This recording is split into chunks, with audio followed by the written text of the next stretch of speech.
കേരളത്തിലേക്ക് double decker train വരുന്നു.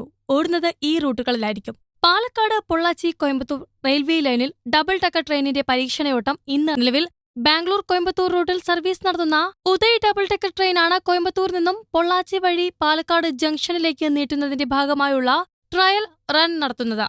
രാവിലെ 8-ന് കോയമ്പത്തൂരിൽ നിന്ന് പുറപ്പെടുന്ന ഉദയ എക്സ്പ്രസ് 10:45-ന് പാലക്കാട് ടൗൺ സ്റ്റേഷനിലെത്തും.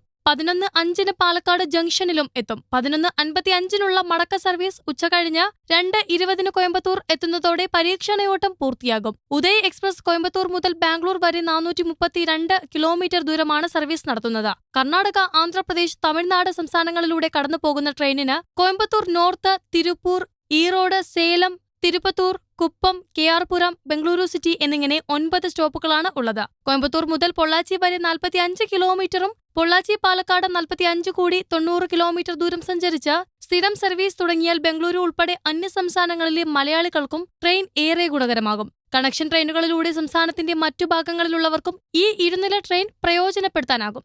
റെയിൽവേക്ക് മികച്ച വരുമാനവുമുണ്ടാകുന്ന ട്രെയിനിന്റെ പരീക്ഷണയോട്ടം ഏറെ പ്രതീക്ഷയാണ് നൽകുന്നത്. ട്രെയിനിന്റെ ട്രയൽ റൺ ഇങ്ങനെയാണ്. രാവിലെ 8 കോയമ്പത്തൂർ, 8:15 പോത്തന്നൂർ, 8:35 കാണിക്കത്ത് കടവ്, 9 പൊള്ളാച്ചി, 9:45 മീനാക്ഷിപുരം, 10 മണിക്ക് Muthalamada, 10:15 Kollengode, 10:30 Puthunagaram, 10:45 Palakkad town, 11:05 Palakkad junction, 11:55 Palakkad junction, 11:50 Palakkad town, 12:05 Puthunagaram, 12:20 Kollengode, 12:35 Muthalamada, 12:50 Meenakshipuram, 1 മണിക്ക് പൊള്ളാച്ചി, 2 മണി കഴിഞ്ഞ് കിണത്തുകടവ്, 2:20-ന് പോത്തന്നൂർ, 2:40-ന് കോയമ്പത്തൂർ.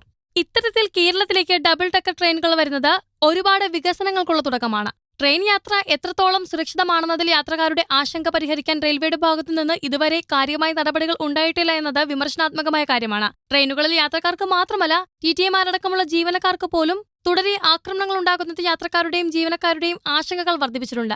ഏപ്രിൽ 3-ന് എറണാകുളം പാട്ന എക്സ്പ്രസിൽ ഉത്തരേന്ത്യക്കാരനായ യാത്രക്കാരനോട് ടിക്കറ്റ് ചോദിച്ച TTE വിനോദിനെ ട്രെയിനിൽ നിന്ന് തള്ളിയിട്ട് കൊലപ്പെടുത്തിയ ദാരുണ സംഭവം ട്രെയിൻ യാത്രക്കാരെ മാത്രമല്ല റെയിൽവേ ഉദ്യോഗസ്ഥരെയും ഞെട്ടിച്ചതാണ്. ട്രെയിൻ യാത്രക്കാരുടെയും ട്രെയിനടക്കമുള്ള റെയിൽവേയുടെ സ്ഥാവര ജംഗമങ്ങളും സംരക്ഷിക്കാനാണ് റെയിൽവേ സംരക്ഷണ സേനയിലുള്ളത്. എന്നാൽ ട്രെയിനിലും സ്റ്റേഷനുകളിലും ഉണ്ടാകുന്ന കുറ്റകൃത്യങ്ങളും ക്രിമിനൽ കേസുകളും കൈകാര്യം ചെയ്യുന്നത് റെയിൽവേ സ്റ്റേഷനുകളോടനുബന്ധിച്ച് പ്രവർത്തിക്കുന്ന കേരള പോലീസിന്റെ വിഭാഗമായ റെയിൽവേ പോലീസാണ്. ട്രെയിനുകളിലെ യാത്രക്കാർക്ക് ആവശ്യമായ സുരക്ഷയും സംരക്ഷണവും ഒരുക്കേണ്ട RPF-ൽ ആവശ്യത്തിന് ആളില്ലെന്ന് റെയിൽവേ അധികൃതർ തന്നെ സമ്മതിക്കുന്നതാണ്. റെയിൽവേ സ്റ്റേഷനുകളിൽ തന്നെ പരിശോധന കർശനമാക്കിയാൽ ടിക്കറ്റില്ലാതെ യാത്ര ചെയ്യുന്നവരെയും ജനറൽ കോച്ചിലെ ടിക്കറ്റ് എടുത്ത് സ്ലീപ്പർ കോച്ചുകളിൽ കയറുന്നവരെയും ഒരു പരിധിവരെ നിയന്ത്രിക്കാനാകും. വിമാനത്താവളം മാതൃകയിൽ ഒറ്റ പ്രവേശന കവാടം ഏർപ്പെടുത്തിയാൽ ഇത് സാധ്യമാകുമെങ്കിലും എല്ലാ സ്റ്റേഷനുകളിലും ഇത് പ്രായോഗികമല്ല. പല സ്റ്റേഷനുകളിലും ആർക്കും എപ്പോഴും ഏത് വഴിയിലൂടെയും കയറി സ്റ്റേഷൻ പ്ലാറ്റ്ഫോമുകളിൽ എത്താനാകും. ഇതാണ് കൂടുതൽ സുരക്ഷാ പാളിച്ചകൾക്ക് കാരണമാകുന്നത്.